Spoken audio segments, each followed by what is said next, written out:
She found the messages at 2 in the morning, on the third night of their honeymoon, while her husband slept 4 feet away, and the Amalfi Coast lay spread beneath their balcony, like something out of a painting she would never be able to look at again. His phone had buzzed on the nightstand. She'd reached for it the way you reach for anything that interrupts the quiet without thinking, without suspicion, simply because it was closer to her side of the bed, and she was already half awake and her back ached from the pregnancy she was only just beginning to show. She picked it up meaning to silence it and go back to sleep. The screen was unlocked. His passcode was her birthday. She had known that since the beginning and had always found it quietly touching as small, private proof that she mattered to him in some fundamental way that didn't require performance or declaration. She was thinking about that, about how much she had trusted in small things, when the screen lit and she saw the photograph. It was a photo of the two of them. She and Luca on the boat they'd chartered 2 days ago, laughing in the sun, his arm around her, her head tipped back. She recognized it. She'd asked the captain to take it. She'd thought it was beautiful. She'd thought it was theirs. He had sent it to someone named Claudia. The message beneath the photo read, "Wish you were here instead. If you are already sitting forward, if this story has already found the part of you that knows what it is to love someone completely and be wrong about everything, stay with me. Hit that like button and subscribe. It takes 2 seconds, and it means the world to me. Drop a comment and tell me where in the world you are watching from." Now, let's get back to her. Mara Lane had not been the kind of woman anyone expected Luca Ferrano to marry. That was something she had heard often enough in the 8 months since the wedding, whispered at dinner parties when she stepped away from the table, implied in the careful questions from his associates, wives who smiled at her with perfect lipstick and eyes that assessed like accountants. She was 26 years old. She taught 2nd grade at a Catholic school on the north side of Chicago. She drove a 2016 Civic, lived in a 2-bedroom apartment with a leaking kitchen faucet she kept meaning to fix, and spent her free time in the studio space she rented from a woman named Dolores who gave her a discount in exchange for occasional babysitting. Mara painted not seriously, not for money, but with the kind of fierce private joy that doesn't need an audience. She was not supposed to be Luca Ferrano's wife. His world was a different city from the one she lived in, even though they shared the same skyline. Luca was 33, dark-haired, broad-shouldered, the kind of man who filled a room before he spoke. He had his grandfather's Isa gray, so pale they read as silver in certain light, and his father's particular brand of stillness, the kind that comes not from peace, but from the long practice of controlling everything around you. He was the head of the Ferrano family, which in certain parts of Chicago needed no further explanation. His name opened doors and closed investigations. His associates did not keep him waiting. His enemies did not remain enemies for long.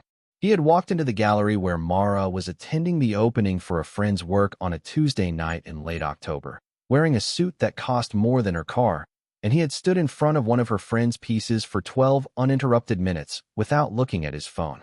She had noticed that. She noticed things.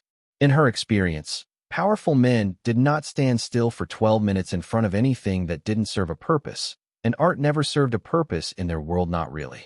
But Luca Ferrano had stood there like the painting was telling him something he needed to hear. She'd brought him a glass of wine, not because she was trying to meet him, but because he looked like a man who had been walking for a very long time without stopping, and she understood that feeling. He'd looked at her like she was the most surprising thing he'd seen in years. Their courtship, if you could call it that, was nothing like she'd imagined love would feel. It wasn't slow and tentative. Luca did not hedge. He called when he said he would call. He showed up. He listened to her talk about her students with an attention so complete it made her feel faintly embarrassed, like she was speaking too loudly in a quiet room. He told her almost nothing about his work. She understood quickly that this was not evasion but protection, that there were things he kept separate because he wanted her separate from them. Shielded in, she told herself that was a kind of love, too. She knew what he was. She was not naive. You grow up in Chicago and you learn the names, the families, the particular shape of power that operates just outside the law's peripheral vision. She knew the Ferrano name the way everyone died at a careful distance, with the instinctive awareness that knowing too much was its own kind of danger. But the man who drove her home after their third date, who walked her to her door and shook her neighbor's hand and asked about her leaking faucet with what seemed like genuine concern, that man was not a myth or a warning. He was real, and he was there, and he was looking at her like she was something he had not expected to find. She had fallen in love with him quietly, the way the serious things always happen, not in a single dramatic moment, but in the accumulation of ordinary ones. In the way he always set her coffee on the left side of the table because she was left-handed. In the way he held her hand differently in private than in public, not tighter in private, but more carefully, like something he didn't want to damage. She'd told herself those details were data. They added up to something true. When he asked her to marry him, 8 months after that Tuesday in October, she said yes because everything in her knew it was right. Because the accumulation of evidence pointed so definitively toward yes that saying no would have required her to distrust her own eyes, her own judgment. Every quiet moment that had built between them like a house she was only now recognizing she'd been living in. They married in March, small and private. His world had expected a statement.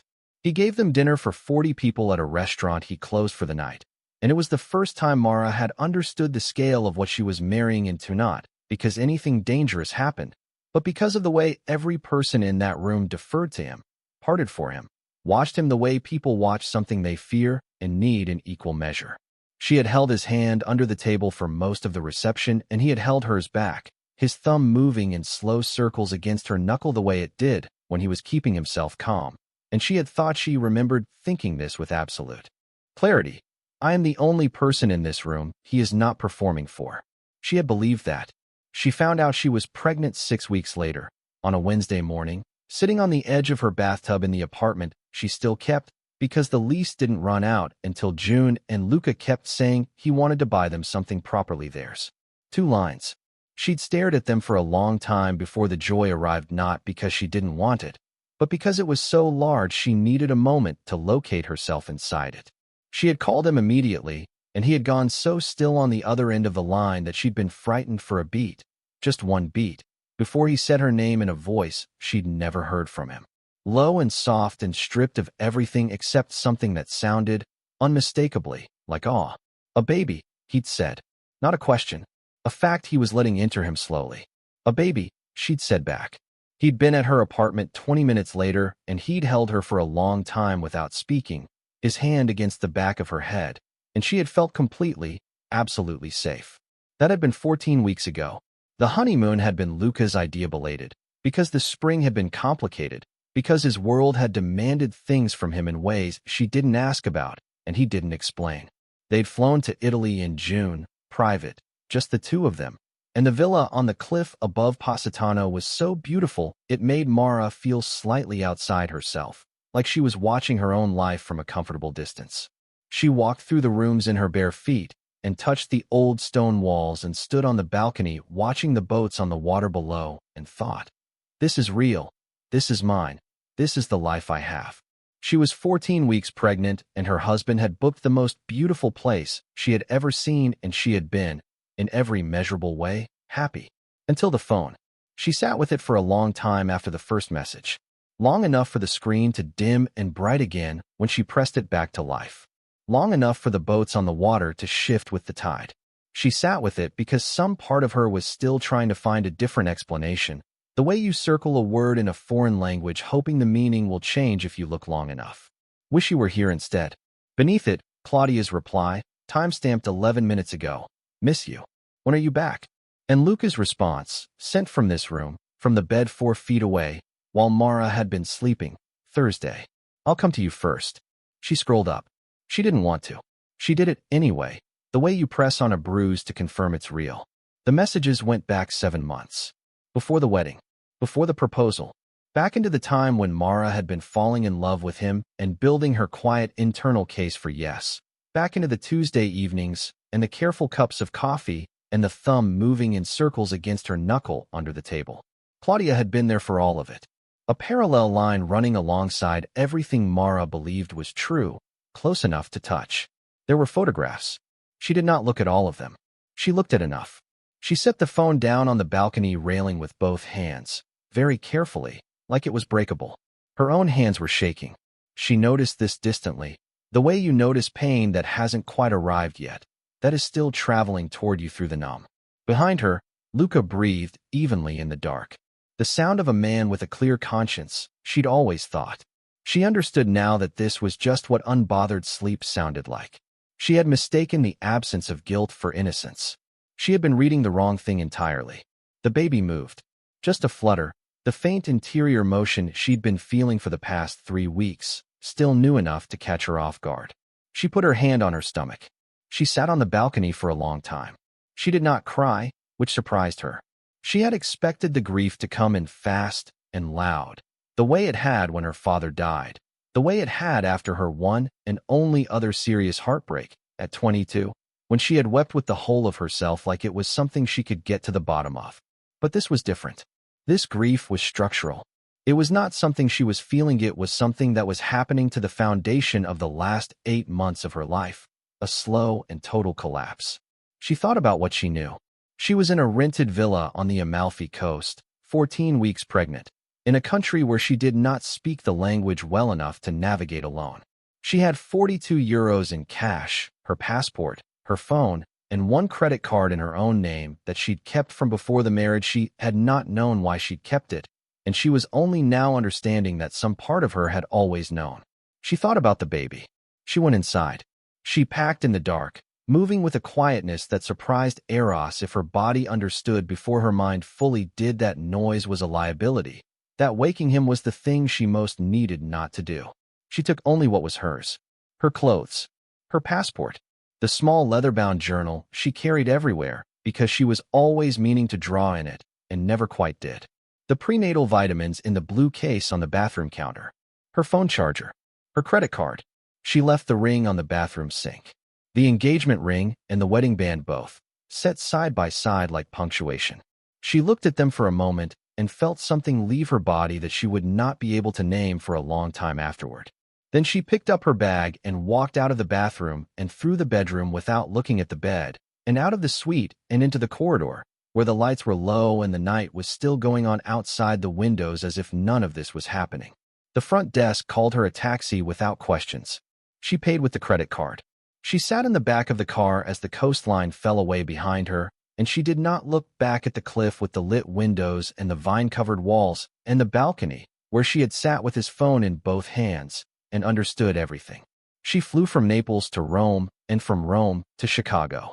It was 18 hours in total, including the layover, and she spent most of it in a window seat watching the clouds and not sleeping and not crying and not eating, though a flight attendant brought her crackers because she asked, and she ate them methodically because the baby needed her to eat. She was not thinking about Luca. She was not thinking about Claudia. She was thinking, very carefully, about what came next. She still had the apartment on the north side. The lease ran until the end of August, 2 months away. She had the credit card. She had her teaching credentials. She had a sister in Indianapolis who would not ask too many questions because Danny had never liked Luca, not disliked him. Exactly, but had carried from the beginning a watchful quality around him that Mara had mistaken for overprotectiveness and was only now revising. She had the baby, moving again in the thin space below her ribs as the plane descended through the cloud cover, as Chicago materialized beneath her in the gray summer morning, familiar and cold. She had herself. She still had herself. The cab from O'Hare smelled of pine air freshener and old upholstery, and she pressed her face to the window and watched the city go by and thought, I am going to be all right. She did not know yet if that was true, but she thought it in the specific, deliberate way she said things to her second graders when they were frightened. Not a promise, exactly, but a direction, something to walk toward. She let herself into the apartment at 7:15 in the morning. The air was stale and warm. She'd left the windows closed. She opened them all. She set her bag down on the kitchen table, stood in the kitchen, and listened to the familiar sounds of her own street: a bus, a dog, someone calling a name from a window, and felt something that was not quite relief, but was close to it. The specific quality of a place that has never hurt you. She made tea. She sat at the kitchen table. She thought about calling her sister and decided to wait until she had slept, until she could say what she needed to say without her voice breaking. She thought about calling her school to ask if her position was still available and decided to wait until Monday. She thought about calling a lawyer and decided that was not today's problem. There would be 100 of them. The legal untangling of a marriage she hadn't known was built on something false, and they would come in order, one at a time. She put her hand on her stomach. The baby was still. We're going to be okay, she said out loud. The kitchen was quiet around her. I promise. Luca woke at 7:30 to the empty bed and did not think anything of it for the first 4 minutes.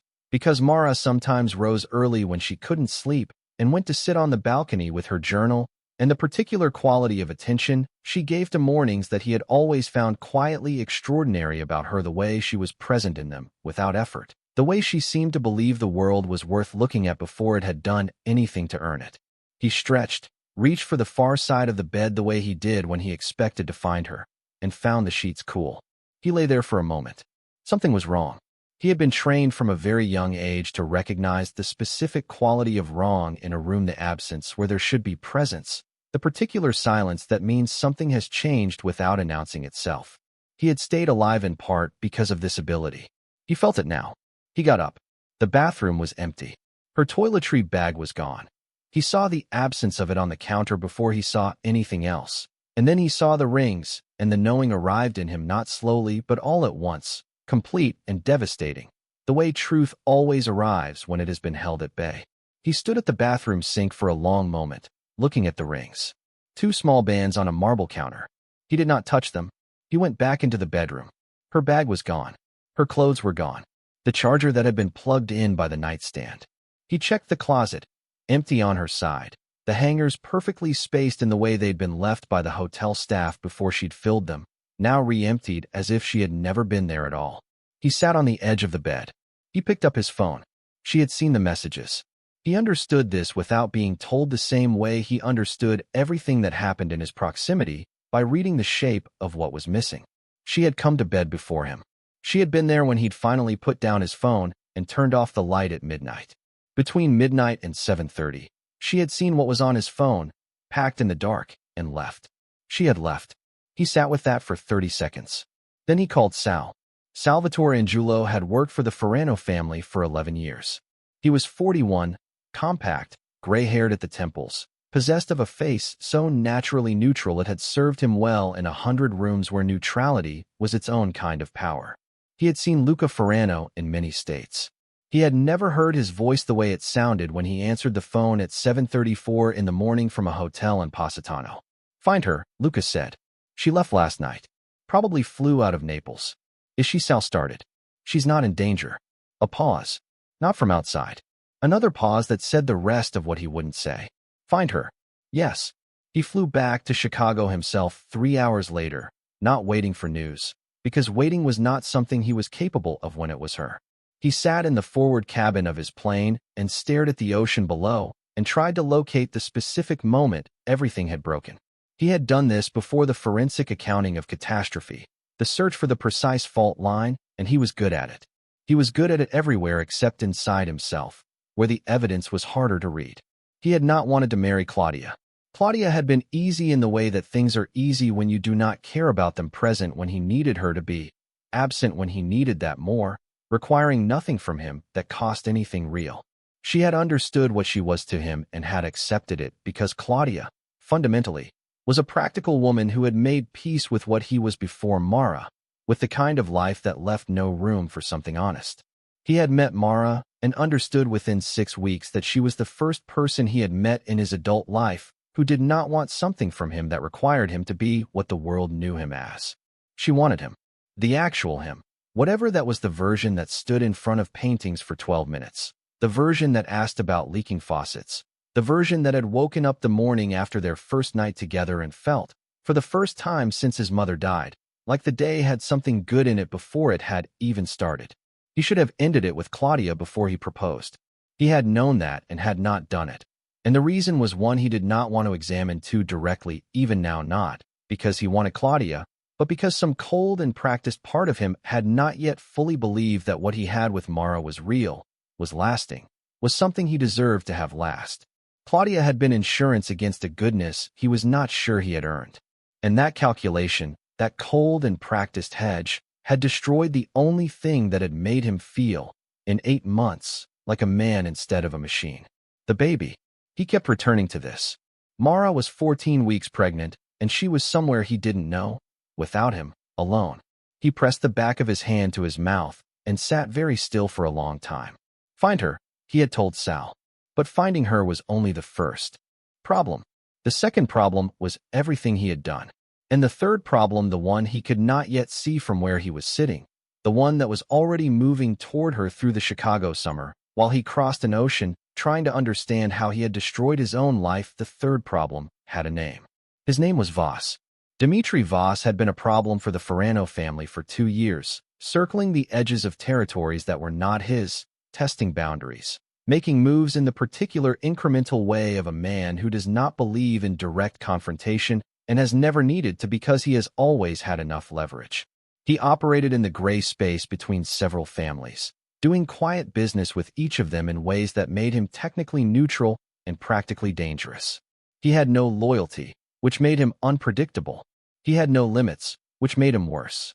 For the past 8 months since Luca's marriage, since the news of the pregnancy, had been tracking a low-level intelligence concern, whispers that Voss was looking for something to use.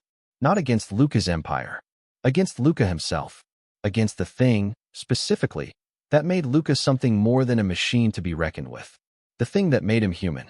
Mara had been protected by proximity, by the Ferrano name, by the security detail Luca kept close without making visible, by the simple fact that she was known to belong to him, and the world understood what happened to people who touched what was his.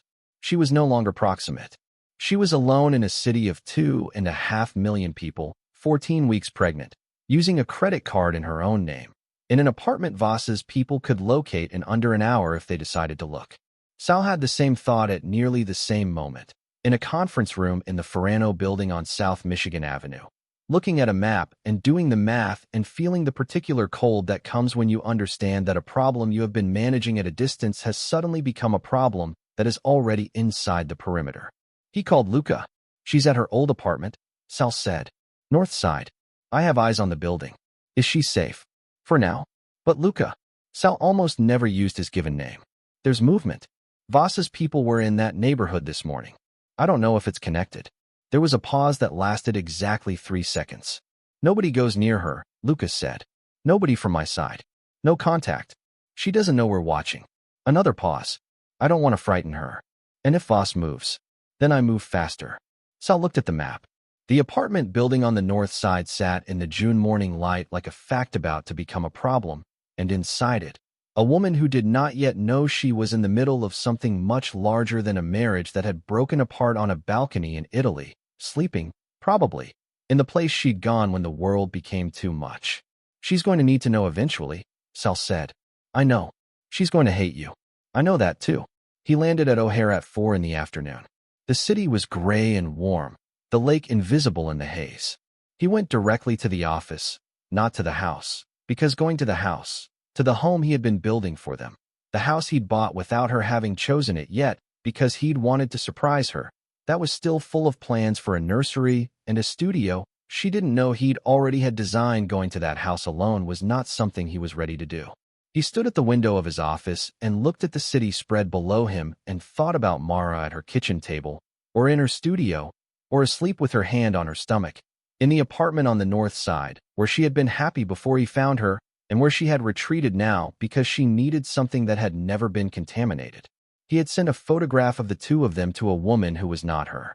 He had sent it with a message that undid every private moment he believed they had shared, that turned his own tenderness into performance, that told a story about what the last 8 months had actually been, not the story he was living, but the story Claudia believed, the one he had let her believe because he was a coward and a practical man, and had not yet learned how to be only one thing. Mara had not called him. He had not expected her to. She was not a woman who called to explain her own pain to the person who had caused it. She would not perform her grief for him. She had simply left, clean and quiet and complete, the way she did everything that mattered to her, with a total absence of drama that was its own kind of devastation. He needed to find a way to reach her that wasn't him appearing at her door, which would feel like force, which was the last thing she needed from him right now, and probably ever. He needed her to know that he was coming not to reclaim, not to explain, because no explanation was sufficient but to tell the truth. All of it. And to earn, somehow, through some means he had not yet identified, the right to be near her while she was alone in a city that had just become more dangerous than she knew. He needed to do all of this while making sure that Voss, who was circling like something that had caught the scent of opportunity, did not find her first. Outside, the Chicago summer pressed itself against the glass, and the city that was both of theirs went on being enormous and indifferent. And somewhere in it Mara sat with her tea and her journal and the baby that was both of theirs, building the quiet machinery of a life she was going to have to construct from entirely different materials than the ones she had believed were hers. He had done this. He understood that absolutely. What he did not yet know was whether understanding it, and being willing to stand in the ruin of it without looking away, was enough to begin to be the person she and the baby required him to become. He would find out. He had no choice but to find out. And somewhere in the north side of Chicago, in an apartment with a leaking faucet and windows left open to the summer air, Mara Lane, who had stopped being Mara Ferrano the moment she set 2 rings on a marble counter in Italy and walked out into the corridor with her bag over her shoulder, sat very still and made plans, and did not yet know that the danger she was in was not the kind she could leave by buying a plane ticket. The danger was already in her city.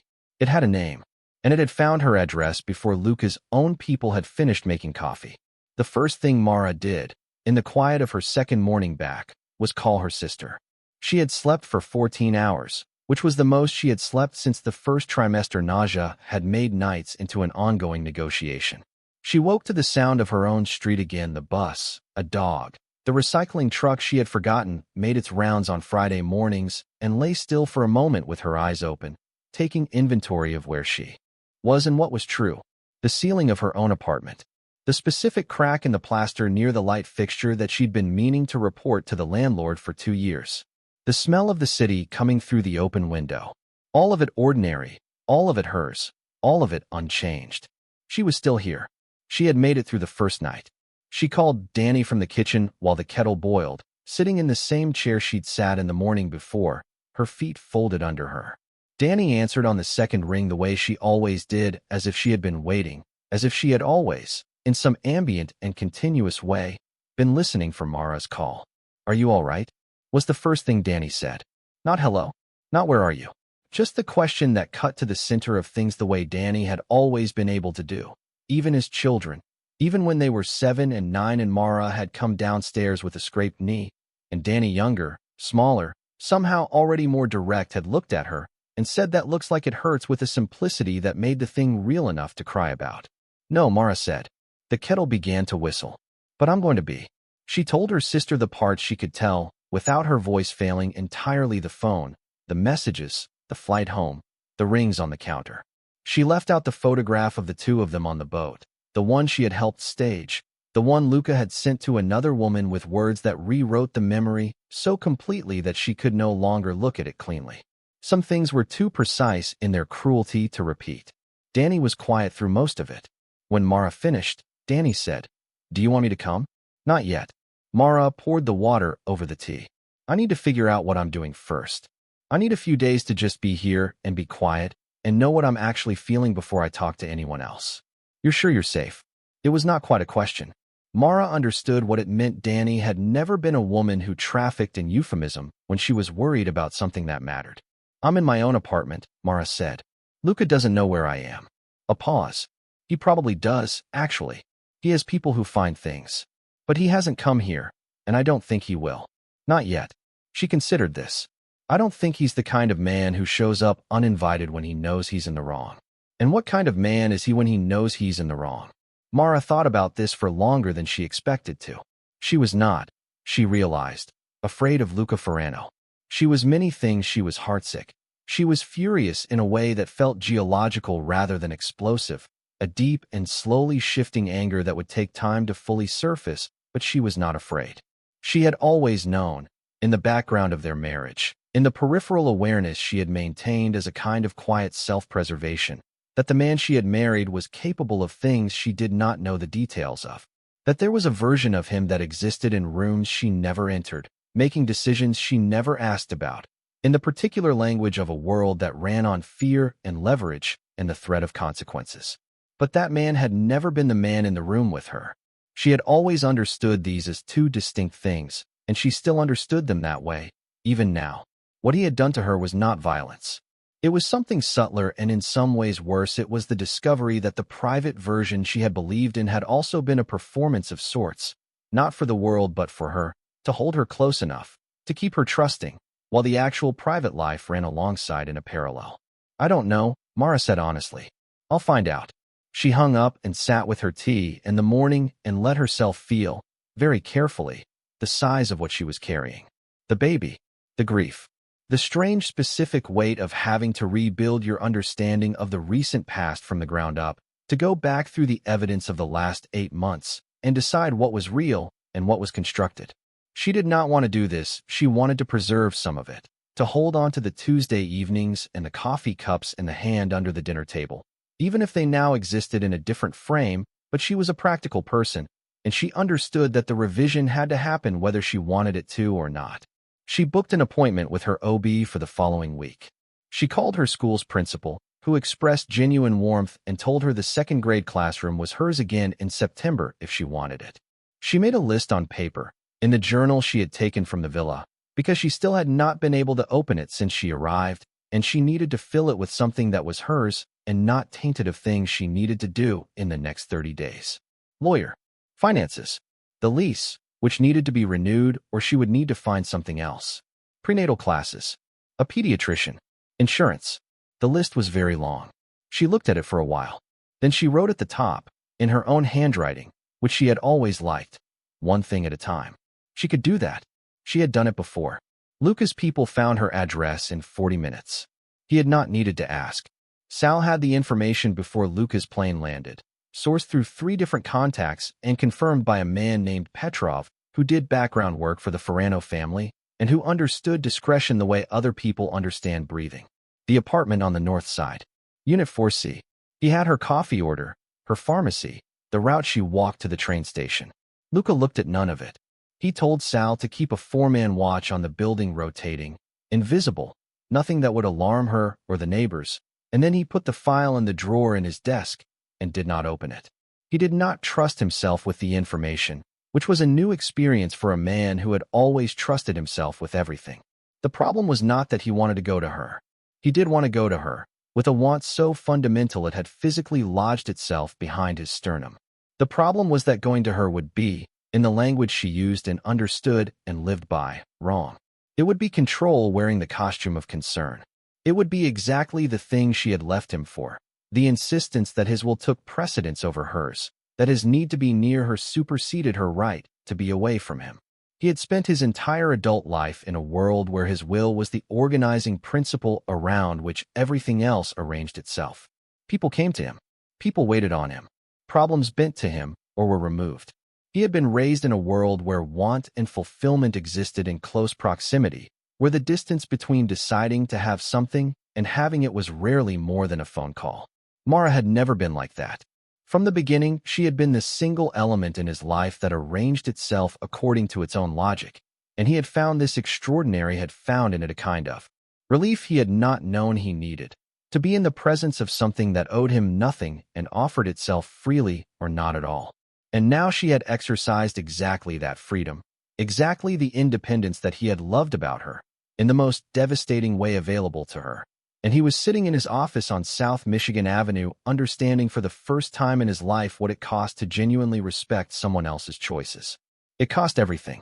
It cost him standing still in the full view of his own catastrophe and not moving to fix it on his own timetable. He worked. He did what he had always done when the human part of his life became unnavigable. He retreated into the functional, the organizational, the cold architecture of running an empire that required his attention in order to keep moving. He met with his lieutenants. He reviewed the territory reports. He made 3 decisions that kept approximately 400 people employed in ways that were at least partially legitimate, and several that were not.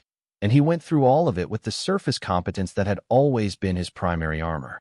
At night, he went back to the house that had been supposed to be theirs. It was a brownstone in Lincoln Park, for stories, with a garden in the back that had been replanted in the spring by someone he'd hired specifically because Mara had mentioned once, on one of their first walks together, that she'd always wanted a garden with herbs she could actually use, not decorative ones. He had remembered this. He had held it for months and then acted on it with the specific thoroughness he brought to everything that mattered. And the garden was full now of rosemary and basil and lavender and 2 kinds of mint, And there was a studio on the third floor with north-facing light, and a cabinet full of paints in the colors he had memorized from the tubes scattered across her studio on Dolores's building. And none of it had been given to her yet because it was supposed to be a surprise, and now it was just rooms full of careful attention that she would never see. He stood in the studio on the second night, in the dark, and did something he had not done since his mother died. He sat down on the floor with his back against the wall and put his hands over his face and stayed there for a long time. He had built her a room she would have loved. He had filled it with things he had paid attention to, remembered, stored up like evidence that he knew her, and none of it could matter now because he had also sent a photograph of the two of them on a boat in the Italian sun to a woman who was not her, with words that made the truth of the photograph into a lie. He had no right to her forgiveness. He understood that. He was not planning to ask for it. What he was planning to ask for was harder and more specific. The chance to tell her the whole truth, everything, without softening or redirecting or using the skills that had served him in every room except this one. The skills of framing, of controlling the narrative, of making facts land in the most favorable order. He owed her the truth in the worst order, the order it had actually occurred in, without the benefit of his management. He was going to have to learn how to do that. First, though, he needed her to be safe. He needed the danger she didn't know she was in to stay at a distance until he found a way to reach her without making her feel hunted. He did not know how much time he had for that. Voss moved on the 9th day. It was a Tuesday. Mara had gone to her prenatal appointment, which Luca's men tracked from a careful distance. Sal had 3 people on rotation, none of them ever closer than half a block, none of them the same face twice. She walked. She had always been a walker, which was one of the things that had made her easy for people who wished her well to protect and easy for people who did not to follow. The man who fell into step behind her on Ashland Avenue was not one of Sal's people. Sal's man on point, a quiet former Army Ranger named Declan who had worked for the Ferrano family for 6 years and who had the specific gift of noticing things without reacting to them, clocked the tail within 40 seconds of the man's approach. He was mid-30s, Eastern European by the structure of his face, in a gray jacket that was slightly too warm for June. He kept a distance of approximately 30 feet. He was not trying to intercept her, not yet. He was learning her rhythm, establishing a pattern, confirming an address. Declan dropped back, let the tail close slightly, and sent a single text to Sal. Contact Voss's people, following the subject on foot toward the clinic. Sal called Luca before Declan's text had fully loaded on his screen.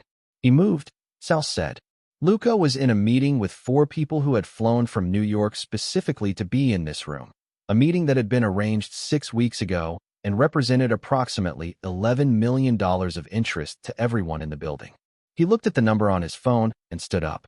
"Excuse me," he said to the room, in a voice that did not invite discussion, and stepped into the corridor. "Where is she?"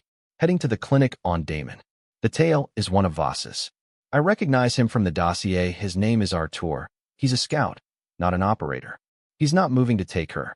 He's confirming she's alone. How many behind him? Unknown. Declan's eyes are on the immediate. Pull Declan up." Luca's voice was absolutely flat. "I want him between Artur and Mara. Not visible to her, but between them. And I want 2 more people on Damon, south side, before she gets to the clinic.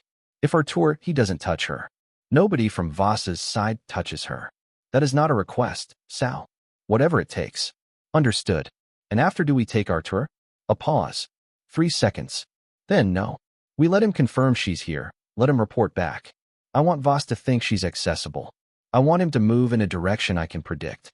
You're using her as bait. I'm using her location as bait." Luca's voice tightened on the distinction. "She won't be within 50 yards of whatever Voss sends next. I'll make sure of that before it happens."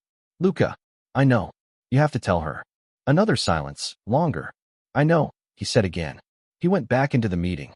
He spent the next 2 hours in that room performing a competence he was not feeling, making decisions about money and territory and the kind of leverage that kept empires intact, while simultaneously running a second set of calculations in the background that had nothing to do with money. Mara at the clinic. Mara walking home. Mara in her apartment that night, not knowing that someone had followed her to confirm she was alone, not knowing that the fact of her aloneness had been reported back to a man who dealt in exactly that kind of vulnerability. He had to tell her. He had known this since Sal's first mention of Voss's name. and he had been managing it the way he managed things he could not face directly by scheduling it, by telling himself he would do it after the immediate threat was contained, after he had a cleaner picture of Voss's intentions, after he knew enough to give her useful information rather than just fear. But there was no clean version of this. There was only the truth, and the longer he held it, the more it became its own kind of deception, which was the thing he had the least right to extend. He reached her through Danny. He had not planned this. It emerged from the 45 minutes he spent after the meeting ended sitting at his desk with his phone in his hand, cycling through options that all resolved to the same fundamental problem. Any direct approach from him arrived already contaminated by what he had done, already carrying the weight of a man trying to manage a situation for his own benefit. But Danny was different. Danny had no loyalty to him, which was precisely why Mara would trust what came through her. He called Danny's number, which he had because he had memorized everything that mattered to Mara when they were first together, the specific discipline of a man who understood that knowing people was a form of power and who had not yet understood that love requires you to know people in an entirely different way. Danny answered. He could hear in the 3-second pause before she spoke that she knew exactly who he was. Luca. Her voice was controlled the way Mara's voice was controlled when she was deciding whether to give something or withhold it. I'm not calling to ask where she is, he said immediately. I know where she is. I'm calling because I need her to know something, and I don't have the right to call her directly. You don't have that right, no? There's a man named Dimitri Voss. He runs operations on the north and west sides. He has been looking for leverage against me for the past 2 years, and he has identified Mara as that leverage. A pause. One of his people followed her this morning, to her doctor's appointment. He was confirming she was alone and unprotected. The silence from Danny's end was different now, quieter and more alert. She has protection, Luca continued. She doesn't know it's there, but she has it. I have people on the building and on her routes. She will not be in physical danger as long as my people are in place, but I need her to know why they're there, and I need her to know that this is not me controlling her, or I'll tell her, Danny said. She deserves to hear it from me. He said this before he could edit it. I know she doesn't want to speak to me. I know I don't have the right to ask. But this is different from the other thing. This isn't about the marriage. This is about her being safe, and she should have the information she needs to make decisions about that for herself. A longer pause. I'll tell her what you told me, Danny said, and then she'll decide if she wants to talk to you. That's fair. Luca. Danny's voice shifted. Not softer, but more direct, the particular directness of someone who has decided to say the real thing. She's not fragile. Whatever you're afraid of, whatever you think she can't handle, she's handling worse than that right now on her own, and she's doing it without flinching. Don't protect her from information. She hates that more than almost anything. I know. Do you? He said nothing. Tell me one true thing, Danny said, about why you're doing this. Not the practical reason. The real one. He thought about the studio on the 3rd floor. The garden with the herbs she would have loved. The way she had held his hand under the dinner table at the reception, and he had thought, without quite letting himself believe it, this is what it's supposed to feel like. Because she is carrying my child in a city where someone intends to use that against me, he said. And because I would rather she hates me and is alive than anything else that is available to me right now. Danny hung up. If you are as deep into this story as I am right now, make sure you are subscribed and have notifications turned on. I upload new stories every week, and you do not want to miss what is coming. Your support is the reason I keep going. Now, back to them. Mara sat on the couch in her apartment with the phone in her lap for a long time after Danny called. Her sister had told her clearly, without preamble, without the softening that would have made it easier and more insulting. A man followed you this morning. Luca knows. He has people watching you, on the building and on the street. He says this person is looking for leverage against him, and that you are the leverage. He says you are not in immediate danger, but that you should know. She had sat with this for the full length of Danny's explanation without speaking. When Danny finished, Mara said, He called you. Yes. Not me. He said he didn't have the right to call you directly. This had landed somewhere she didn't immediately have words for, in the place where her knowledge of Luca sat alongside her anger at him, where the two things coexisted in the uncomfortable way of truths that don't resolve each other. The man who had sent a photograph to his mistress with a message that had dismantled 8 months of her life had also, apparently, known precisely the one thing he did not have the right to do and had done something else instead. This was maddening and also, against her will, something adjacent to consistent. Luca Ferrano had always been a man who understood lines, who knew exactly where they were and usually respected them.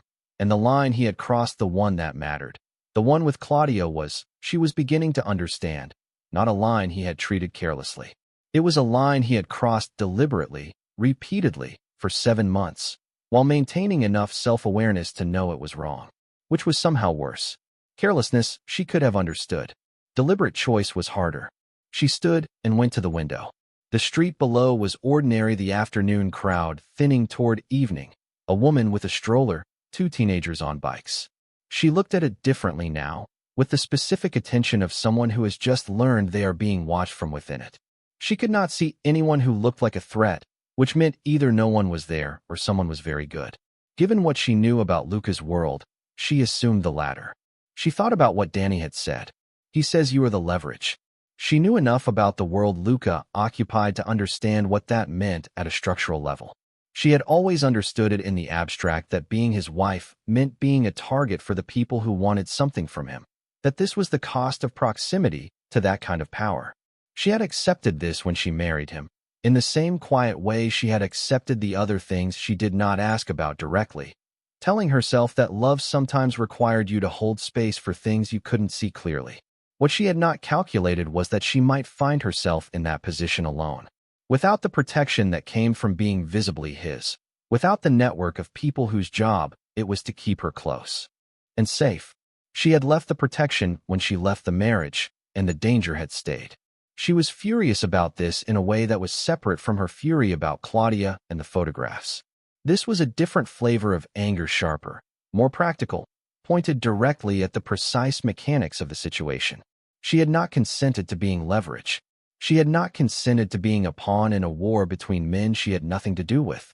She had made a private decision, rooted in her own pain and her own dignity, and it had exposed her to something she hadn't known to account for. She called him. She sat on the couch, looked at his name in her contacts, and pressed call before she could talk herself into waiting. Waiting was not going to help her be less afraid, and being afraid was going to make the conversation harder, and she needed it to be clean and direct and finished. He answered before the second ring. Mara. His voice.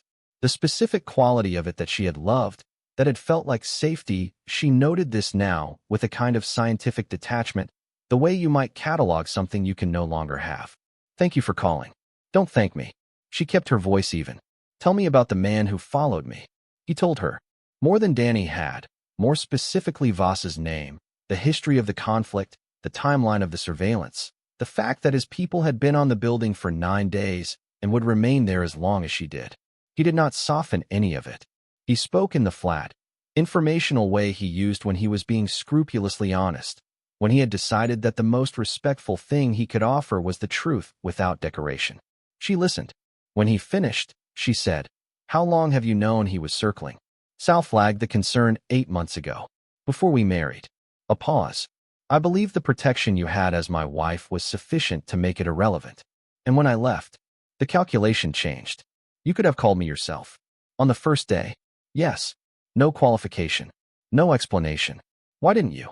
A silence that lasted long enough to mean something. She did not fill it. Because I wanted to give you the days, he said finally. Because you had just found out something terrible and you needed time to be away from me. And the moment I called to tell you about Voss, it would have felt like I was using your safety to put myself back in your orbit. Like I was making your danger into a reason for you to need me. He paused. I didn't want to do that. Mara closed her eyes briefly. That's a very self-aware thing for a man to say, she said, after what you did. I know. It doesn't fix anything. I know that too. She stood and walked to the window again. The street. The ordinary evening. Somewhere in it. People who were watching her, keeping her in a frame she hadn't chosen. I need you to tell me honestly, she said, whether I am safe staying here or whether you are telling me I'm safe because it's easier for you if I stay in one place. The silence this time was different, longer, waited. Honest answer, Lucas said. You are safer here than you would be anywhere I don't know about, because I have people here and it takes time to establish coverage somewhere new. But honest answer also, you are not fully safe anywhere right now, because Voss knows you exist and knows you matter to me, and that is the liability I created when I married you, and I cannot undo it." She had not expected that. She had been prepared for management, for the practiced reassurance of a man accustomed to controlling the emotional temperature of a room. She had not been prepared for the specific, unflinching clarity of what he had just said. "What do you need from me?" she said. "Nothing." He said it immediately, before she had fully finished. "I need nothing from you. What happens between us, what you decide, those are not the point of this conversation. The point of this conversation is that you have the information you need to make your own decisions about where you go and what you do. That's all. And if I decide to go to Indianapolis, to my sister, then I put people in Indianapolis." He said it simply. "Wherever you are, Mara. That doesn't change." She sat back down on the couch. The baby shifted, a small interior motion like a turning thought. "I'm not going to Indianapolis." She said that. "I'm not going to run again." She heard him exhale. "Don't read anything into that. I'm staying because this is my home and I have a job to go back to and a lease I just renewed. I'm not staying for you. I didn't think you were." "Good." She looked at the ceiling. "Don't come here. I don't want to see you yet. I don't know when I will want to see you, and I'm not promising that I ever will. But don't come." "I won't." "Luca." She said his name before she knew what was going to follow it, and then she sat with it for a moment. The name in her mouth, the familiar sound of it, and all the complex sediment that had collected around it in the past 2 weeks. "I know," he said quietly, as if he could hear the things she hadn't said, yet she hung up. She did not sleep well that night.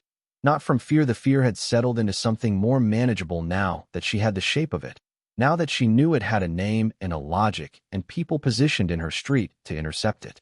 She lay awake because she was angry, and the anger was evolving, finding its real form beneath the initial devastation. She was angry at Luca for the obvious reason. She was also angry. She was discovering, at the situation, at the particular architecture of a world she had walked into with clear eyes and still managed to underestimate, a world that had made her a target simply by virtue of loving the wrong man, or loving the right man the wrong way, or being loved back incompletely by someone who had not yet figured out how to give his whole self to anything that required it. She thought about what Luca had said. "That is the liability I created when I married you, and I cannot undo it." He had said it as an admission of responsibility. She turned it over in the dark and looked at it from different angles. That it was true. He had created the liability. He had also, apparently, spent the first 9 days she was gone maintaining coverage on her building in silence rather than using her safety as a pretext to re-enter her life. She did not know what to do with that. She was not ready to do anything with it. But she filed it in the specific place. She kept things she was not yet ready to act on and let herself rest. Voss received Artur's report on the same Tuesday evening that Mara called Luca and lay awake staring at the ceiling.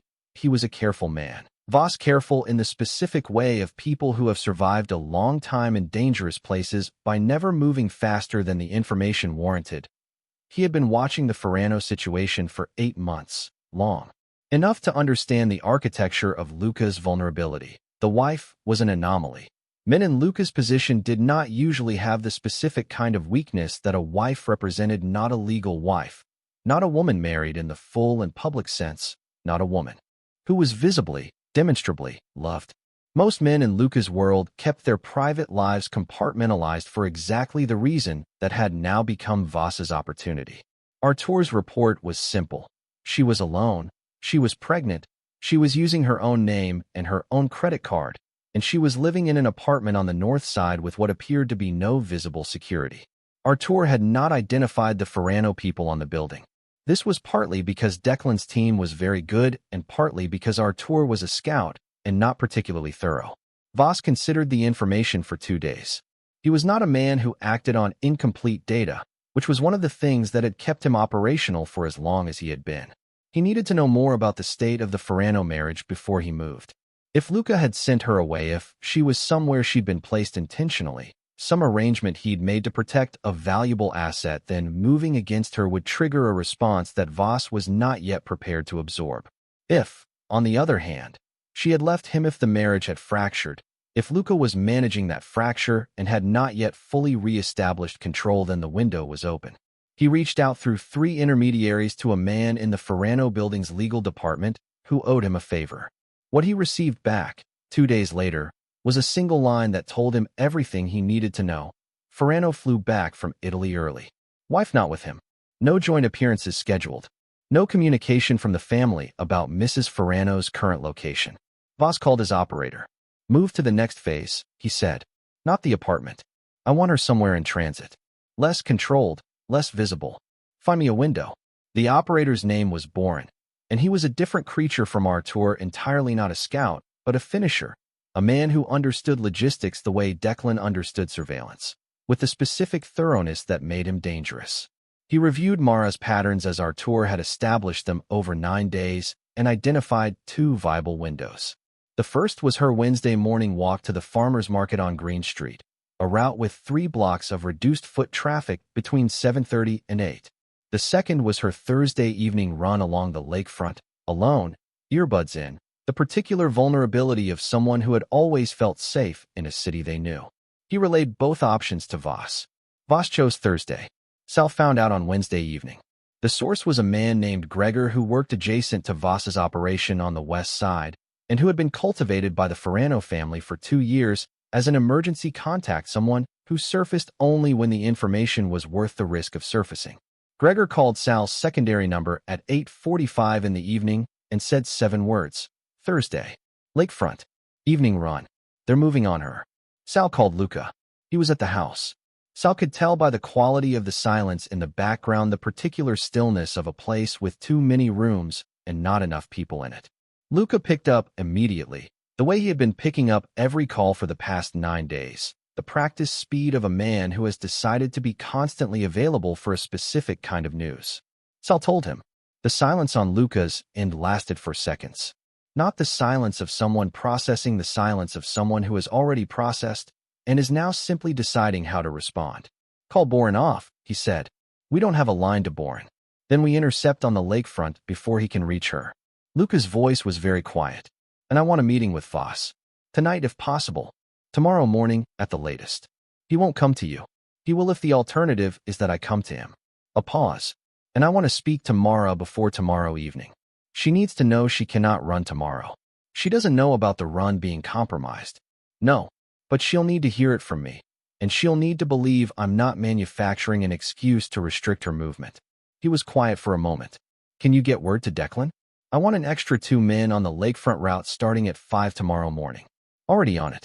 Sal hesitated. Luca, if you want this to end cleanly, if you want Voss to understand this is not a viable play, he needs to understand she is not accessible. Not just protected, but actively off the table. He needs to understand what it costs to reach for her. I know. That requires a conversation that is not a meeting. A silence. Arrange it, Luca said. The specific flatness of his voice when he had moved past deliberation into decision. The voice that had nothing left in it to negotiate. He called Mara at 9:15. She answered on the 4th ring, which meant she had been looking at the phone and choosing, not hesitating, but choosing, and that was different. There's a development, he said. I need you to cancel your run tomorrow.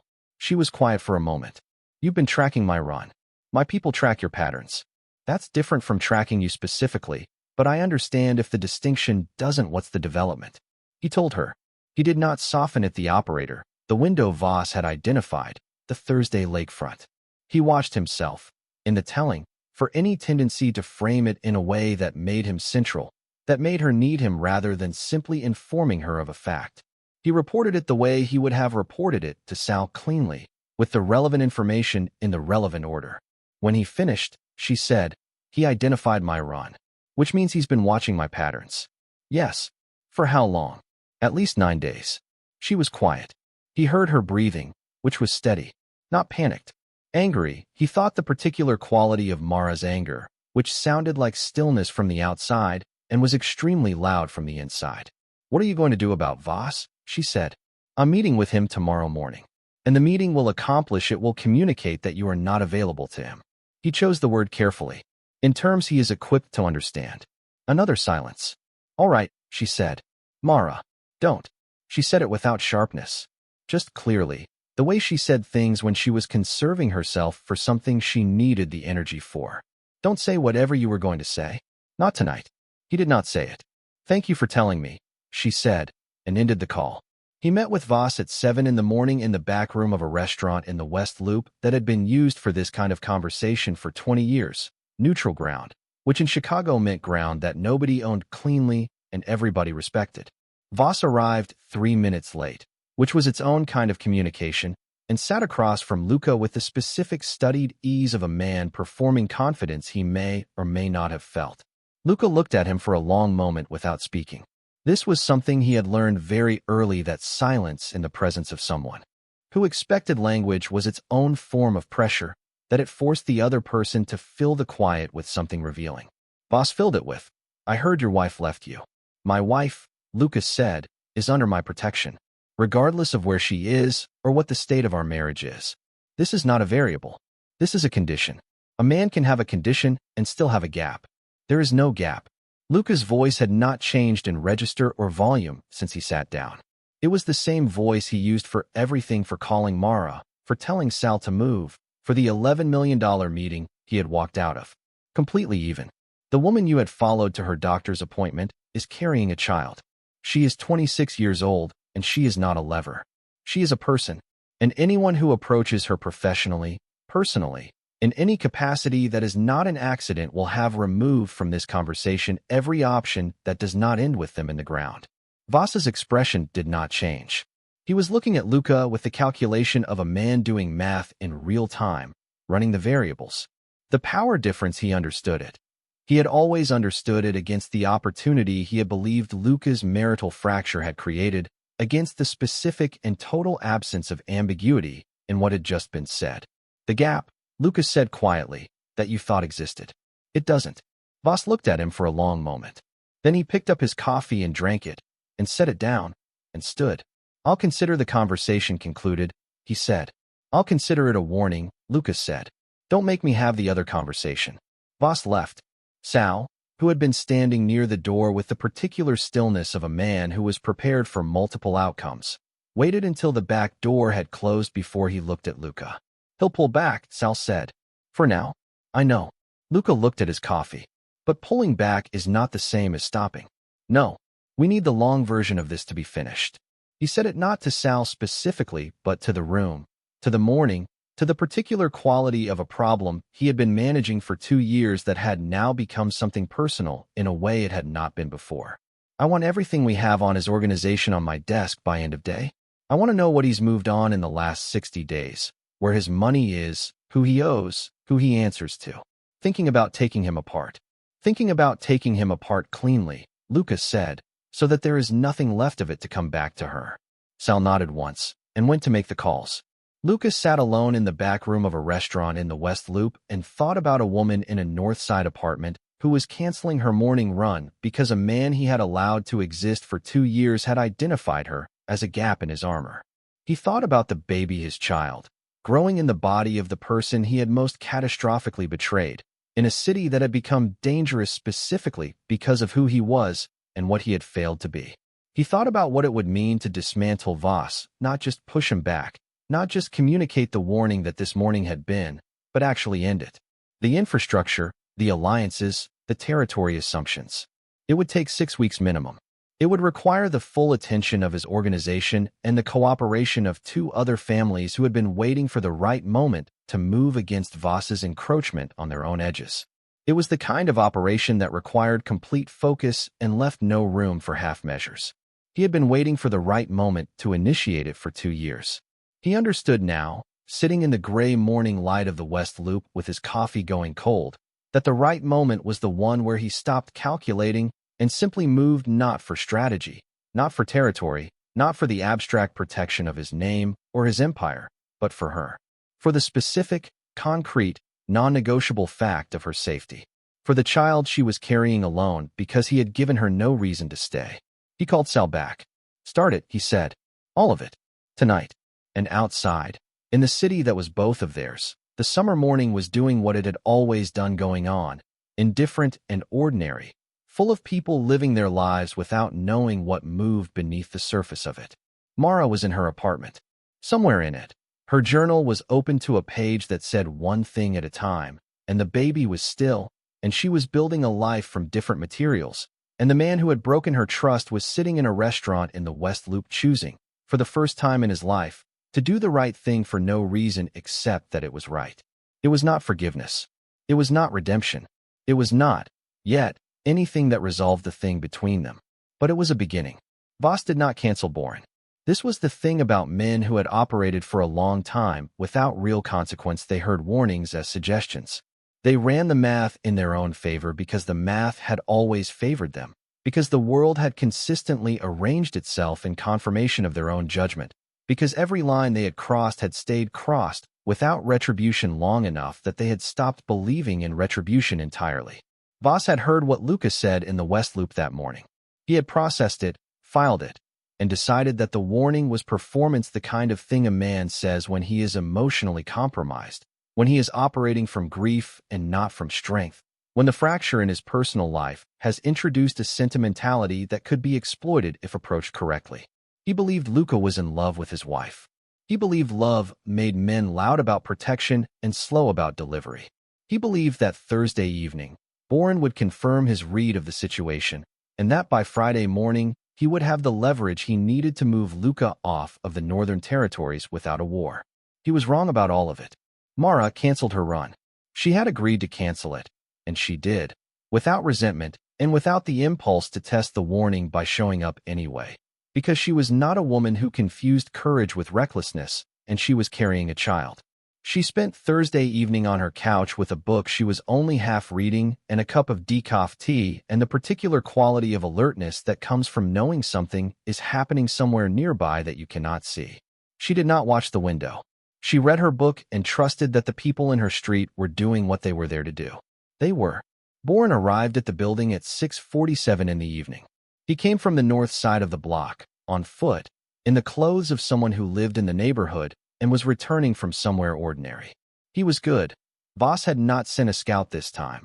He had sent a professional, and he moved with the ease of someone who had done this before in harder places than a residential street in Chicago.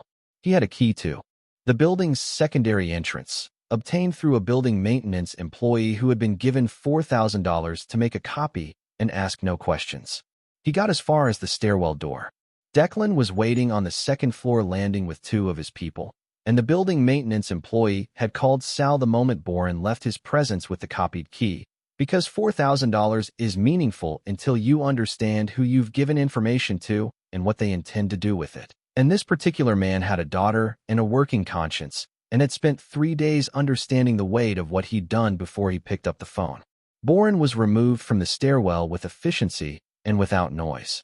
He was not harmed. This was Luca's specific instruction, delivered through Sal, because harming Boren before he had been questioned was wasteful, and harming him at all when the alternative was adequate was the kind of choice that separated the men Luca employed from the men Voss employed.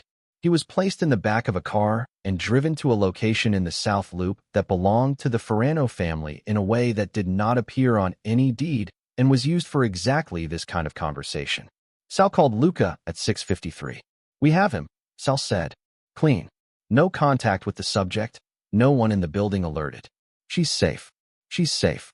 Luca was in the building on South Michigan Avenue, where he had been for the past 4 hours reviewing the intelligence his people had assembled on Voss's organization, the full architecture of it, the revenue lines and the alliance structures, and the pressure points that had been accumulating in the files for 2 years, waiting for exactly the moment he was ready to use them. He had been ready, he understood now, for longer than he had admitted to himself. What he had not been ready for was the reason to start. "Start it," he said. The same 2 words he had said to Sal on Wednesday morning, but heavier now, loaded with the specific weight of a decision made not from strategy, but from something that had moved past strategy entirely. All of it, Sal confirmed. Timeline: 48 hours. What happened to Dmitry Voss's organization in the 48 hours that followed was not something that announced itself loudly. There was no single explosion, no dramatic confrontation at a warehouse, no citywide spectacle. It happened the way Luca Ferrano did everything that mattered to him with the specific, methodical thoroughness of a man who had been patient for a very long time and was now simply spending the patience he had accumulated. The 3 families that had been waiting on the northern edge of Voss's territory received calls from Sal before midnight on Thursday. The conversations were brief and specific. The Ferrano family was moving.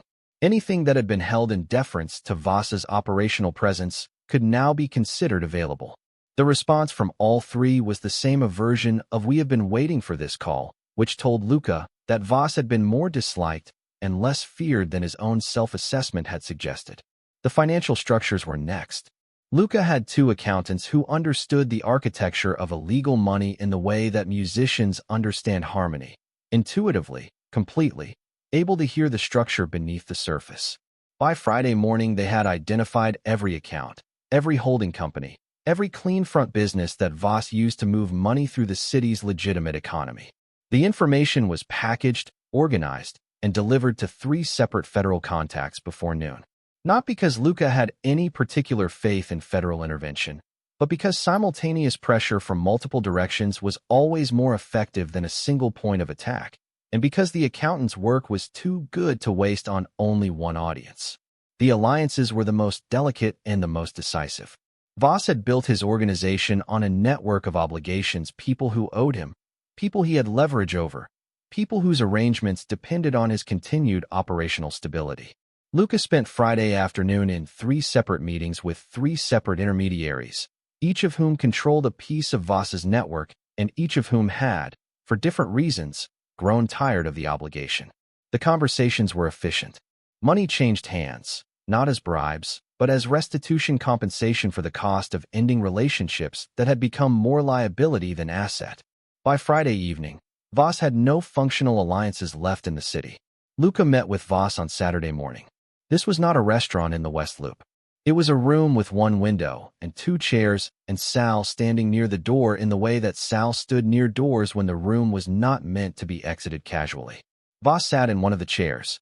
He looked like a man who had spent 48 hours watching his life's work evaporate and had not yet located the appropriate response to that. Luca sat in the other chair and looked at him. "You sent him to her building," Luca said. Voss did not deny it. He had enough intelligence left to understand that denial was not available to him. "She never left the apartment," Luca continued. "Your man never got past the stairwell. She doesn't know he was there. She is going to go on not knowing, because she has enough to carry, and the specific detail of what you attempted serves no purpose in her life except to add fear she doesn't need." He paused. "But I know, and you know, and the specific thing I need you to understand is what that means." He let the silence work. "Your territory reverts as of this morning. Your financial structures are being reviewed by people who will not be sympathetic to your explanations. Your alliances are no longer your alliances." Luca's voice had not changed in pitch or volume since he sat down. It was the same voice. It always was the voice that did not require elevation because it had never needed to perform authority. "You built what you built over 20 years. I took it in 48 hours. You should have understood from this what the range of my patience is, and what happens when it ends."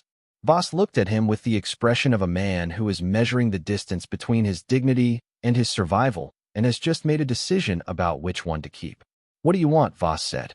"I want you to leave this city," Luca said. "I want you to leave it permanently. I want you to go somewhere that is not within the operational reach of anyone I have an arrangement with, and I want you to do it before Monday morning." He looked at him with the full, unblinking steadiness of a man who has already decided every variable.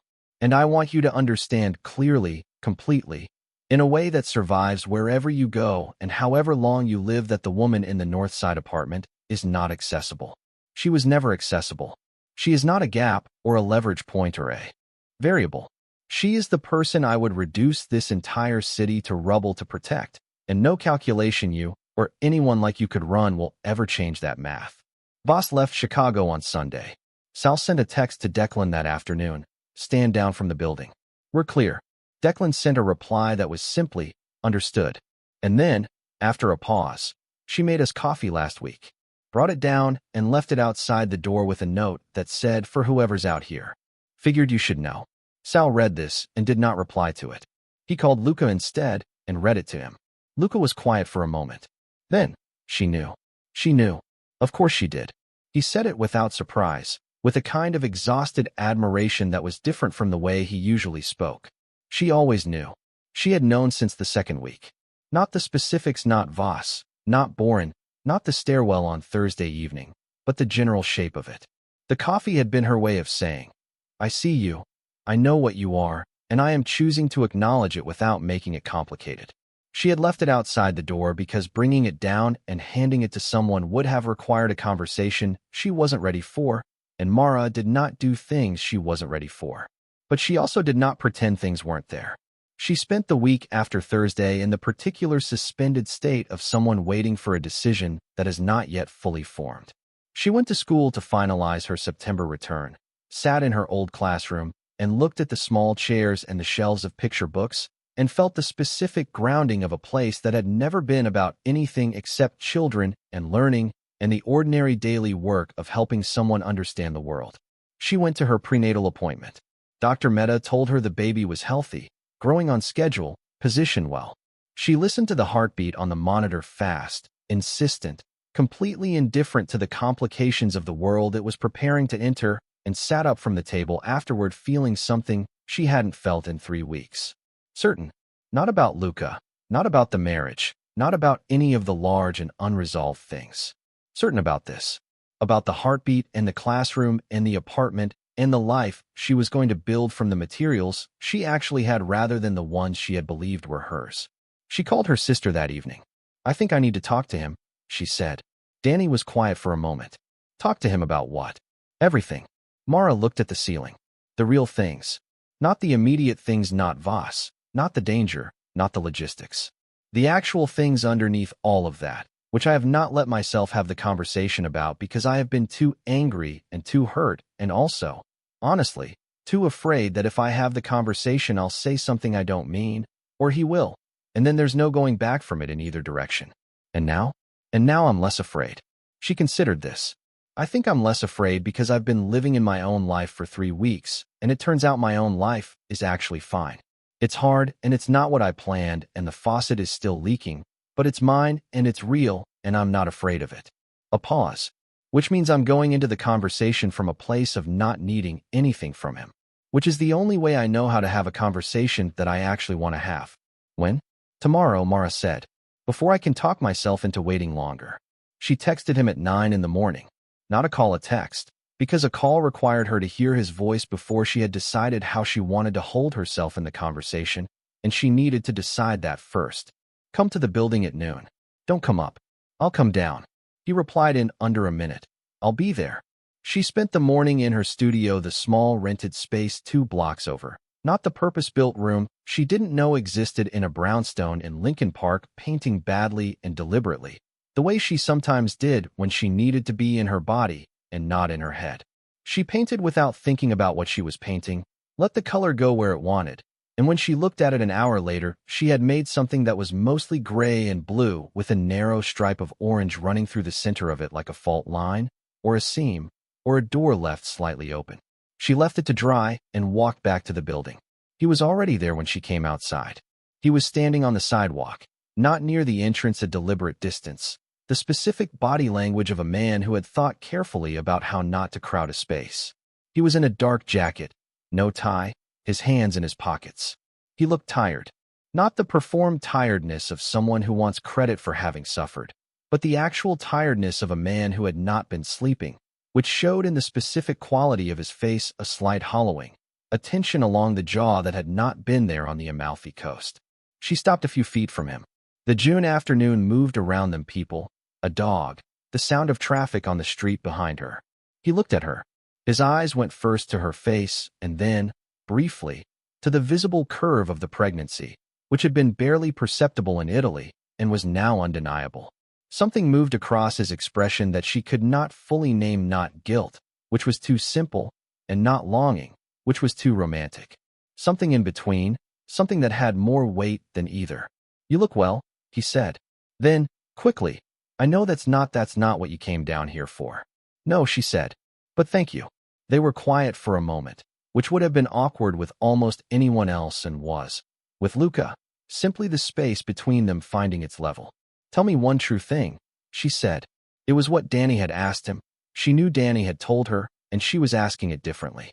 Not to test him, not to catch him, but because she had learned, in 3 weeks of living alone with the full weight of her own thoughts, that the true things were the only things that moved anything forward. He looked at her steadily. "I loved you, and I was afraid of it," he said. "And instead of telling you that, I kept Claudia as a kind of..." He stopped. Found the word. Distance. Between me and the full weight of what you were to me. Because the full weight of it frightened me in a way that nothing else in my life has ever frightened me. He did not look away. That is not an explanation. It is not a justification. It is the true thing you asked for, and I understand if it makes everything worse. Mara looked at him. The pedestrians went by. The dog on a leash pulled toward a lamppost, and its owner followed. It doesn't make it worse, she said. It makes it true, which is what I needed it to be. She exhaled. I need you to understand what you did. Not the surface of it. I don't want an apology for the photograph. I don't want contrition about Claudia specifically. I need you to understand what the structure of it was. What it meant that you held on to her while you married me. What it communicated about how much you trusted me, and how much you trusted what we were building together. It communicated that I didn't trust it, he said. Enough. Or myself in it. Yes. She held his gaze. And I need you to understand that I cannot be in something where I am the person who is fully present and you are the person managing risk. Where I love you with the whole of myself and you love me with a backup plan. Her voice was steady but not without cost. She could feel the cost of it. The specific effort of being this direct without either softening it or weaponizing it. I will not do that to myself, and I won't do it to our child. I know. Do you? Not a challenge. A genuine question. Yes. He said it without the automatic quality of someone agreeing in order to be agreeable. He said it slowly, which was better, because I have spent the last 3 weeks understanding what it cost you. What I asked you to pay, unknowingly. Every day you trusted me, and I didn't trust myself to deserve it. A pause. I don't have a right to ask you to start again. I know that. I'm not asking that. Then what are you asking? He was quiet for a moment. A long one, the kind that came before something real. I'm asking if there is a version of this, he said carefully, that is honest enough to be worth having. Some version where I earn the right to be present. Not to the marriage. Not yet. Maybe not ever. That's yours to decide, but to this. His eyes moved again to the visible curve of her pregnancy. To being a father who shows up. To being someone you don't have to be afraid of. To doing the work, whatever that is, of becoming the person that this should have had from the beginning. Mara looked at him for a long time. The honest answer was complicated. The honest answer lived in the same space as the studio painting that was mostly gray and blue with a stripe of orange running through it, not resolved, not finished, but real. She was not going to tell him that everything was reparable, because she did not know if it was. She was not going to tell him that she forgave him, because she didn't, not yet. And she was not the kind of woman who offered things she didn't mean in order to make a moment easier. But she was also not the kind of woman who closed a door that had not yet told her everything about what was on the other side of it. I need time, she said. A lot of it. And I need it to be genuinely time, not a waiting room while you try to prove something. Not a period you endure on the way to the answer you want. Time in which I decide what I actually feel and what I actually want. And in which you figure out who you are when you're not managing everything and everyone around you. She looked at him directly. Can you do that? Actually do it. Not perform it? Yes. Because the first time I see you performing it, the first time I feel managed, it's finished. She said this without heat. Simply as a fact. I'm not interested in a version of you that is trying to be something for my benefit. I'm interested in the true version, whatever that is, including if the true version is someone I can't be with. I would rather know that than spend another 8 months loving a performance. He absorbed this. She watched him absorb it, not flinch from it, not reframe it. Not find an angle on it that made it easier. He just took it in the form it arrived in. There's something I want to show you, he said. Not today. When you're ready. Something I built that you don't know about. That I built for you before all of this. That you deserve to see regardless of what you decide. He paused. Not as evidence. Not as proof of anything. Just because it's yours, and you should have it. What is it? A studio. He said it simply. With north-facing light. And a garden with herbs you can actually use.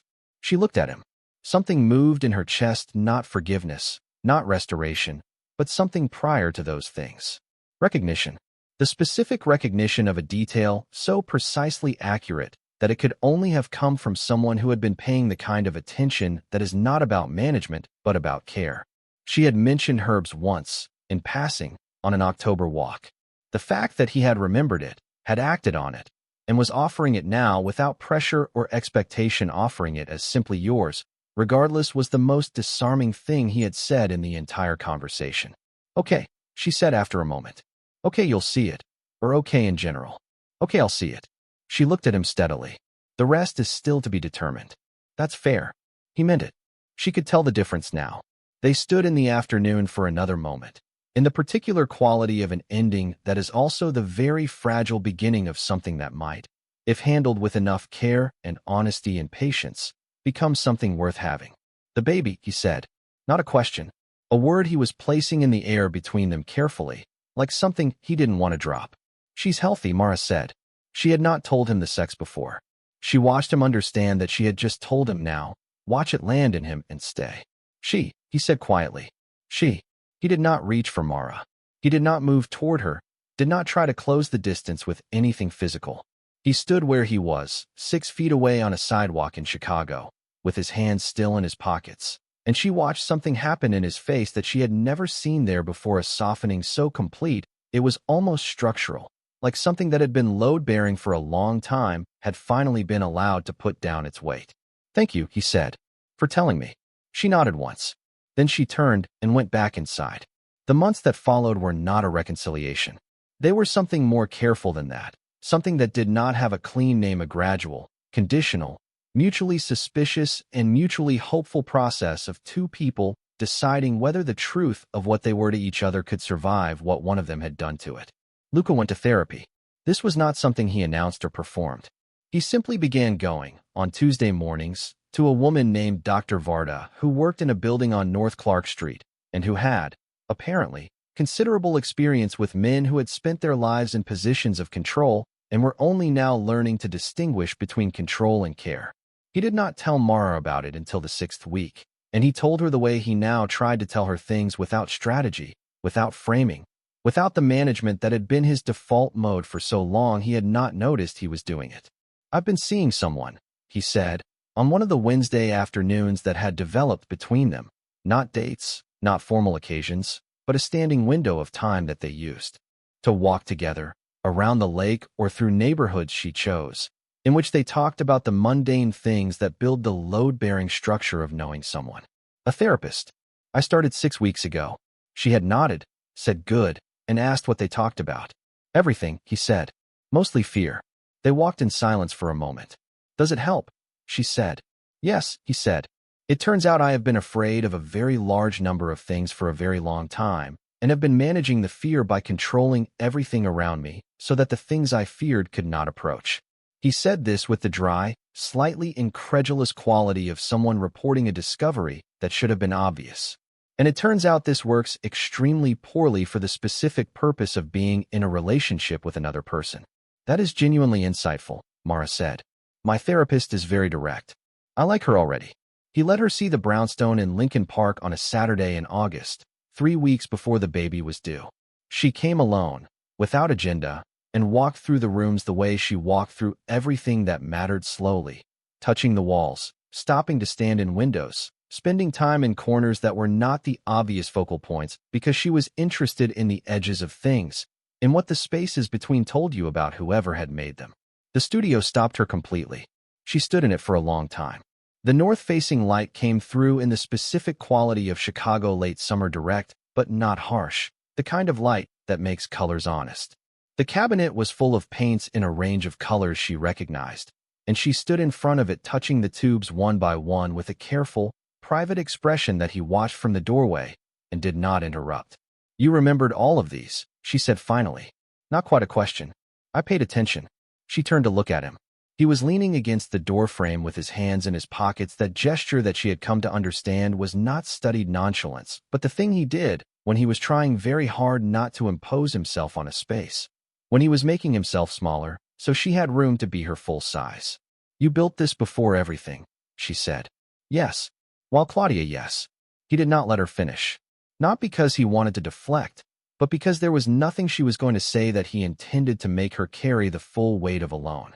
While all of that was also true, and I know that complicates it. She turned back to the window. The garden below, the herbs, growing now in the full abundance of August, rosemary and basil and 2 kinds of mint, was visible from where she stood. She looked at it for a moment. It does complicate it, she said, and it also tells me something. What does it tell you? That the love was real. She said this carefully, as if she had been deciding whether to say it for some time. The love was real, and the cowardice was also real, and they were both happening at the same time. And that is a more complicated thing to hold than a clean story where one of them wasn't true. She looked at him over her shoulder. I've been trying to figure out which one cancels the other. I don't think either one cancels the other. I think they're both just true. He was quiet. I'm not forgiving you today, she said. I want to be clear about that. I know. But I think she turned to face him fully. She looked, he thought, like the most real person he had ever been in a room with. Like someone who had taken the worst 3 months of her life and used them to understand exactly who she was. I think I want to try. Slowly. On my terms. With the right to stop at any point if it stops being true. She held his gaze. Can you live with that? Yes, he said. Without hesitation. Without qualification.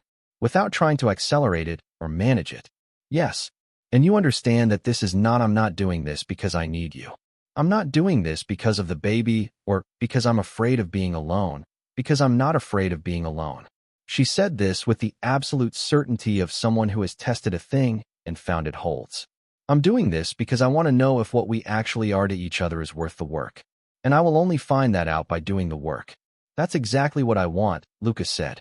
That's the only version of this I'm asking for. She looked at him for a long moment. Then she turned back to the window, to the garden, to the herbs growing in the August light. He stayed in the doorway. After a while she said, the mint is going to take over everything else if you don't manage it. I know, he said. I've been told. You should have put it in a container. I'll remember that for next time. She laughed. It was small and brief and surprised out of her, not planned, not performed, just a real thing that happened because something was briefly, genuinely funny. He had not heard her laugh in 3 months. He did not say anything about it. He just stood in the doorway and let it be what it was, and was careful not to need anything from it except the fact of it. Their daughter was born on a Tuesday in September at 6:42 in the morning, in a hospital on the north side that Mara had chosen before the marriage had fractured and saw no reason to change. She was 7 pounds, 4 ounces. She arrived without drama and with the specific loud opinion of someone who had decided, immediately upon entering the world, that she had things to say about it. Mara had called Luca when her labor started. Not because she had to, Danny was there, would have been enough, but because she had decided, somewhere in the work of the preceding months, that he had earned the right to be present for this if she wanted him there. She had decided she wanted him there. He arrived at 3 in the morning and sat in the room's single chair and stayed. He did not try to be useful in ways that weren't wanted. He did not speak unless spoken to.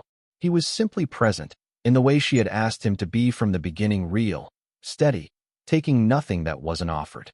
When the baby was placed in Mara's arms, she looked at her for a long time without speaking. She was red-faced and furious and complete. She had dark hair, Lucas, and she was already staring at the world with the specific attentive quality that Mara recognized with a jolt as her own, the way she looked at things she was deciding about. She's watching, Mara said. She is. She's already deciding things. Of course she is. Luca's voice was low and thick with something he was not trying to hide. She's yours. Mara looked up at him. He was standing at the edge of what he'd been given the right to be here, the right to see this and not reaching past it. His eyes were full of something she didn't have a word for in the 3 in the morning light of a hospital room, something that had no performance in it at all. She held out the baby toward him. Not a grand gesture, just an offer. Simple and clear. He took her with both hands, with the careful terror of someone who has never held something so small and is aware in every nerve of the responsibility of it. He held her against his chest and looked at her for a long moment. And Mara watched his face do what she had watched it do in the studio doorway and on the sidewalk, and in 100 small moments of the past 3 months become honest, become entirely unmanaged. Hi, he said to the baby, very quietly. I'm going to try very hard. The baby stared at him. She did not appear impressed, but she stayed in his arms, which Mara noted and filed in the place. She kept things that were not yet ready to be anything but what they were. This is what a story about a photograph teaches you, if you are willing to stay with it long enough to hear the real lesson. It is not about the photograph. The photograph was just the moment when the truth became visible enough to be unavoidable. What the story is actually about is the thing that was true long before the photograph. The distance between two people who loved each other and could not, for different reasons, be fully present in that love at the same time. She had been fully present. She had walked into the love with her whole self and her whole life, and her complete belief in the evidence she had gathered. She had not been naive. She had understood what she was marrying into and chosen it anyway, because the man she knew in private was someone she believed in. She had not been wrong about him. That was the complicated thing. She had been right about who he was and wrong about what he was doing, right about his capacity for care and wrong about whether he was using it. That is not the same as being deceived. It is something more like being loved incompletely by someone who did not yet know how to do otherwise. He learned how. That is the thing. Not easily, not quickly, not without the specific daily work of a man who has built his entire life on control, learning what it means to offer himself without managing the outcome. He learned it in Dr. Varda's office on Tuesday mornings. He learned it on Wednesday afternoons beside a lake. He learned it in a studio with north-facing light, standing in the doorway while she touched paint tubes and decided what she wanted. He learned it in a hospital at 3 in the morning, holding his daughter for the first time, saying the truest and most unguarded thing he had ever said in his life. And she had walked out of a hotel suite in Italy in the middle of the night with nothing but her passport and her credit card and the child she was carrying. And she had built something real from the materials she actually had. She had done this not because she was fearless, but because she understood, in the particular way of people who have had to understand things the hard way, that survival is a choice you make before you know whether it will work. She had chosen it. It had worked. The faucet in the north side apartment was still leaking when she finally vacated it in November. She left the landlord a note about it, the way she had been meaning to for 2 years. She drove across the city to the brownstone in Lincoln Park with Danny and 3 boxes and the baby in the infant seat, and she walked into the house that had been built for her, that she had chosen to enter on her own terms, in her own time, for her own reasons, and she put her things down in the studio with the north-facing light and the cabinet full of paints. She stood at the window and looked at the garden. The mint had taken over most of it, exactly as she had predicted. She was going to have to deal with that in the spring. The baby was asleep in the next room. Downstairs, someone was making noise in the kitchen. Luca, who was a genuinely terrible cook and had apparently decided to try anyway, which she had decided was worth something. She picked up a brush. She looked at the canvas. She started. This was not a happy ending, because the world they lived in was not a world that owed them happy endings, and they were not people who required the world to be tidy in order to find their way through it. It was an honest ending, a chosen one, the kind that costs something real and is worth something real in proportion. She had left a ring on a counter in Italy. She had walked out into the corridor with her bag over her shoulder and not looked back. She had also, eventually, picked up a brush. Some women survive. Some women do more than survive. Some women put the brush to the canvas in a room built for them by someone who finally, after everything, learned how to love them the whole way. She was that kind of woman. She had always been. Thank you so much for staying until the end. If this story stayed with you, the videos on your screen right now were made for you. I think you will love them. Subscribe if you haven't already, and I will see you in the next one.